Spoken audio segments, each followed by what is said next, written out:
People have always asked me the question, they ask me, who is the Messiah? Is he a man? Is he God? Is he God becoming man? I would hesitate to reply to that. For me, I think it's a metaphor. That's right.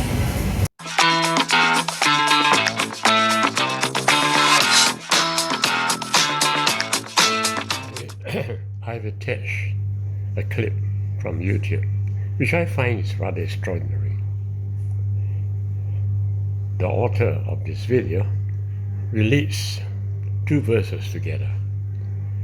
The verse Genesis chapter 1 verse 1 and the last verse of Isaiah.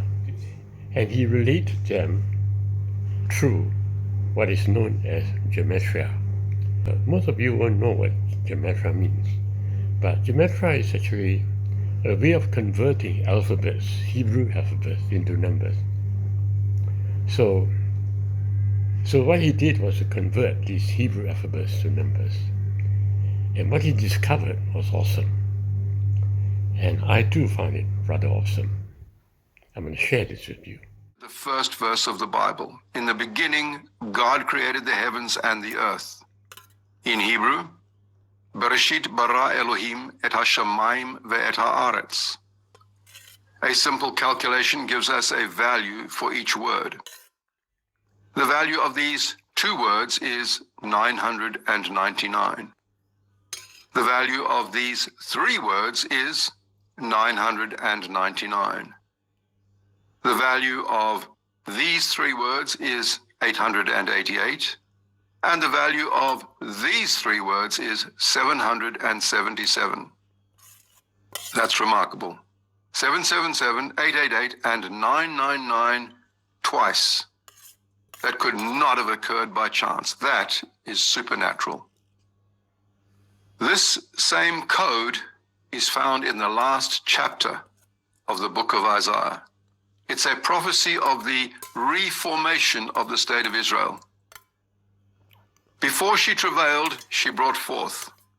Before her pain came, she gave birth to a male. Who has heard such a thing? Who has seen such things? Can a land be born in one day? Can a nation be brought forth all at once? As soon as she travailed, Zion also brought forth her sons. Shall I bring to the point of birth and not give delivery, says the Lord? Or shall I, who gives delivery, restrain, said your God? On the screen are the words of these three verses in Hebrew. Hebrew is read from right to left. Apply the numeric value of each letter, and we come up with a value for each word. Note, the first four words of verse 7 have a value of 251 plus 448 plus 49 plus 251, total 999, 999. The next verse, verse 8. The words have a value of 50 plus 410 plus 428, a total of 888, 888. We don't find the pattern in the first words of verse 9, but if we take the first words of each of the three verses, we get 251 plus 50 plus 410 plus 66, a total of 777, 777. And there is a second occurrence of 999 starting with this word. 26 plus 41 plus 61 plus 95 plus 776 equals 999, 999. 777, 888, and 999 twice. The same numeric pattern, the code that is in Genesis 1, verse 1. That must be deliberate. It could not have been arranged in the natural mind of Isaiah. The Lord was directing his writing, and the Lord is drawing our attention to the link between the creation account and his eternal purposes for the Jewish people.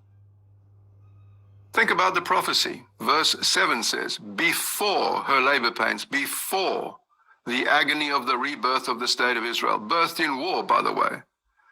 Note the emphasis, B'terem meaning before, in the Hebrew words that produce a total of 999. B'terem tachil yalda b'terem. The first word is b'terem, and the fourth word is b'terem. Before, before. The phrase and its numeric structure places a strong emphasis on the fact that this individual predates the birth of the nation-state of Israel. Before her labor pains, before the nation is born again, she gave birth to a male, someone special, the Messiah. Who else? I'm interested in the fact that Isaiah mentioned the word before. That was striking to me. Before there was a labor pain. That's right. Before a nation is born, the Messiah arrives for salvation. And I'm also interested in Genesis chapter 1, verse 1. In the Hebrew format, it's written as, in the beginning, created God the heavens and the earth. Now, I'm putting it for you in the Hebrew format. You see, Genesis chapter 1, verse 1 is saying that in the beginning created God the heavens and the earth. It's not just a grammatical phrasing. That's how it is expressed in the Hebrew. It apparently appears that there is something before God which creates God. You see what I'm trying to say? And when I read Isaiah, notice a fantastic similarity. Because in Isaiah, it says before a nation is born, before a child is born. Both are talking about something that's taking place before creation, before the birth. So the question that arises in my mind is that what creates God? In the Hebrew format, that's what I meant. Even before there was a God, that's right, even before there was a beginning, even before, what arises that brought forth Elohim, God, and the heavens and the earth. Even before there was anything on this earth, even before there was a labor pain. That's found in Isaiah, right? But in Genesis, it says, even before there was God at all, what arises is the Messiah for salvation. And who is the Messiah? I'm not referring to anybody. This is a tricky part. Who is the Messiah? We are tempted to believe that he has to be a person. That's right. We are tempted to point to someone. That's right. But I think it is not correct to do that. Because to point to someone is a form of idol worship. And the Torah condemns idol worship. You can't point to anyone. So who is the Messiah? That's right. My understanding, therefore, is that Messiah is not somebody else, but I am. I am is what arises at the beginning. Even before the beginning, even before everything else, I am is what is eternal and forever. And it's before time. It's before space. It's before the beginning. It's before whatever you conceive in your mind as God, Elohim. It is before heaven and earth. That's right. It is before the nation is born. Yes, it is before I was ever born. Before my mother conceived me in the womb. That's right. Before everything else, there is the I am. And the I am is our salvation. And the point that I'm stressing, when I use the word before, I was actually stressing the fact that you cannot possibly think that the Messiah is somebody specific. You cannot. Because this is before time, space, earth, heaven, even God. And another very important point is the fact that because the I am came before everything else. It is not a thing. It is not a place. What is it? You can only understand I am through the first person that you are. In your body, inside your body. You can't decode I am as an entity outside yourself. You cannot. Because it is before everything. The Bible has always been talking about the Messiah that is about to come. Yes. And somehow you feel in your mind that that Messiah must be a person. Yes, it's true, of course. But what the Bible is emphasizing, what the Torah is emphasizing, is that this Messiah is actually the mystery of the beginning. It is the I am. It arises even before everything was there. Yeah, and this Messiah that is coming, you're seeing him as a person with your eyes, but actually it's the greatest mystery of creation itself. And he can only be identified in the first person, I am. If you try to identify that Messiah as an identity outside you, then you have just lost the I am within yourself. Because if you conceive the I am in your mind, even from the first person, you're imagining. I am is the greatest mystery of reality itself. Because every one of us is entitled to sit as I am.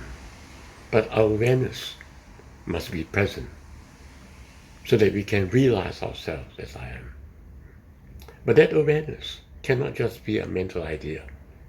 It has to be via resonance, which I have emphasized a lot in all of my videos.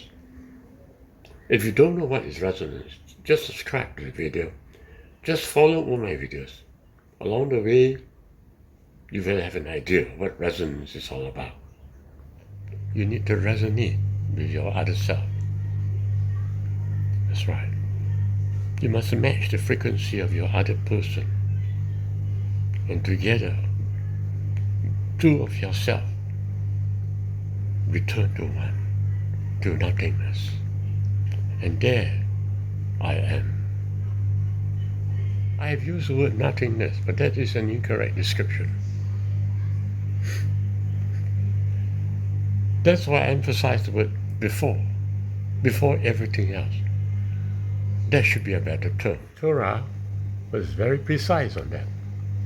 The Torah never said that there is such thing as the word nothingness. Never. It is just simply before everything else began. And we don't know what it is. Nobody else in this world knows what it is. But what we need to do as a human being is simply to resonate between ourselves and discover a place before time, before space.